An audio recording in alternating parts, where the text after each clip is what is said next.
Craig, just your reaction to learning that in the first hour, these police officers jumped into action. This is something we learned, the details that were provided at this press conference, that there was a patrol sergeant starting his duty.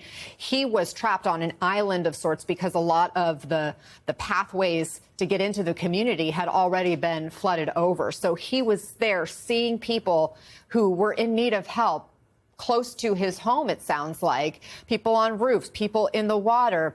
He called for backup. There was another officer who responded. They started trying to save people. And within a first hour, they evacuated over 100 homes, rescued over 200 people. He said they pulled people out of vehicles.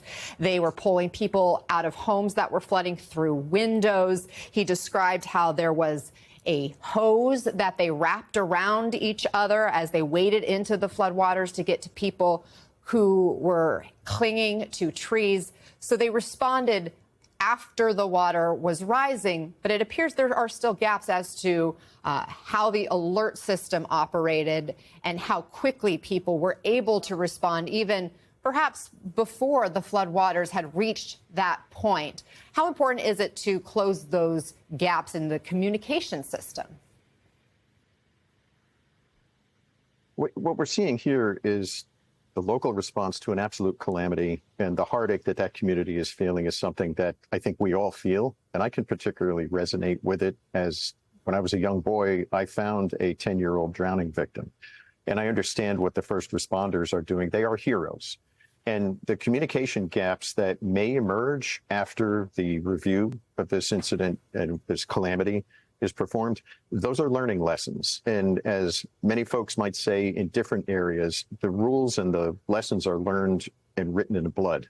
When we have a loss, we seem to make changes to accommodate those. But there are avenues of opportunity that are in front of us where we can get ahead of these types of things. And I'd be happy to elaborate. Please. But I think that your on-the-ground reporter might be back now, if you care to. Yeah, I definitely want to come back to you and hear what your thoughts are in terms of what improvements can be made, just based on what we know already. Priscilla, I know you were listening into that press conference, having been there now for some time. What stood out to you?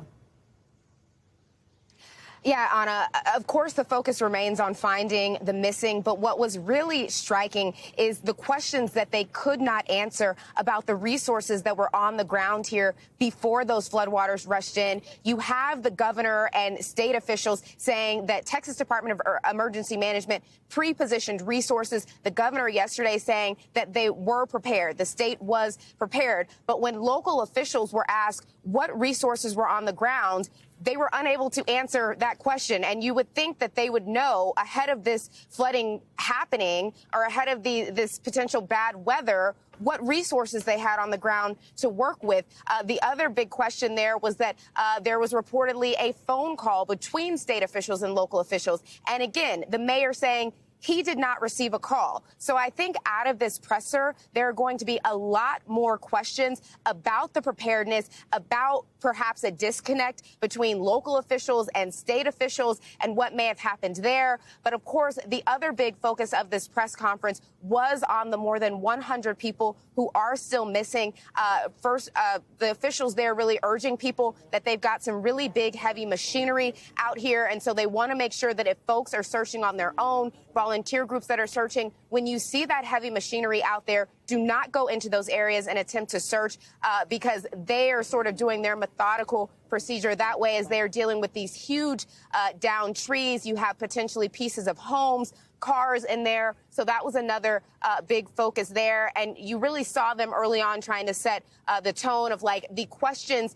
about accountability, whether they were prepared, what should have been done will be answered. They said that they were not trying to dodge those questions. But one other thing we heard there was the sheriff was telling these stories of first responders, and the first responder that was getting up to go to work and went out and saw that it was already flooded. Right. He tried to speak to some of those people that he saw on roofs. But I guess the question is, why was he just waking up? You know, did he get the call to wake up and go to work then? Was that his normal time to go to work? Or had he gotten the call as soon as this started to happen? Because it sounds like by the time he got out there, it was already too late, which is the problem. Anna? Right. And remember, based on what we've learned through the National Weather Service timeline, the first flash flood warnings went out, saying there was considerable flash flood warning for Bandera, Care, and other counties in that area. Were triggered at 1:14 in the morning. So that would have been, as our understanding is, before the worst of the flooding really had begun. Priscilla, I wonder what you know also about these new records NBC News obtained showing that Camp Mystic had an emergency plan in place and that officials had signed off on it just 2 days before these floods. What do we know about that plan and who would have been in charge of executing it?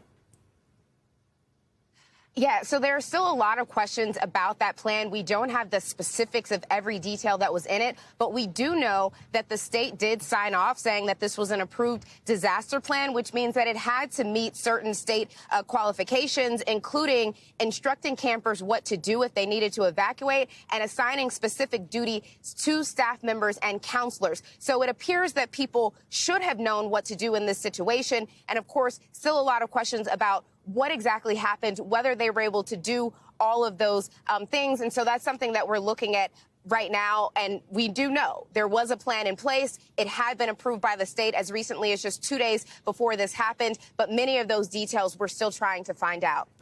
Craig, we know Kerr County authorities had discussed these warning systems more than 20 times since 2016. We heard our Morgan Chesky ask a question about that. Again, no specific answers about looking back, only focusing forward. Let's focus forward. You said there are some things that you've identified that could be better here. What are those? Well, in terms of issuing the weather forecast, I want to go back to your comment about the first responders. I would put the National Weather Service forecasters in that similar batch of heroes. They are working in an understaffed environment, and they're covering the obligations that are necessary in order to continue to keep the public safe. So the withdrawal of funds and the firing of people that have taken place in NOAA is remarkably troubling to me, because these National Weather Service people, the forecast office, staff, and beyond, are undermanned, understaffed in order to fulfill the complete mission. I think the people in the local forecast offices did what Weather Service forecasters do routinely. They work heroically. They work around the clock. They work without sleep in order to provide the right types of forecasts. They should not have to be doing that now, and they are because of the staff cuts that have gone on. That's my first problem. My second problem is the tools that the weather forecasters are given are generated by scientific research, high-performance computing, modelers, and scientists that work these tools together. The current proposal under the Trump budget is to eliminate the research labs and universities that work collaboratively to produce these results. If you want your forecasts to get better, you can't kill the research that's behind it, but that is apparently now going to happen if the Trump budget is passed. And that to me is criminal, because you can look at your video, you can listen to the pain and the heartache in these communities. There will be more communities. This has been described as a 100-year event. Well, plenty of 100-year events are happening every 10 years, every 5 years.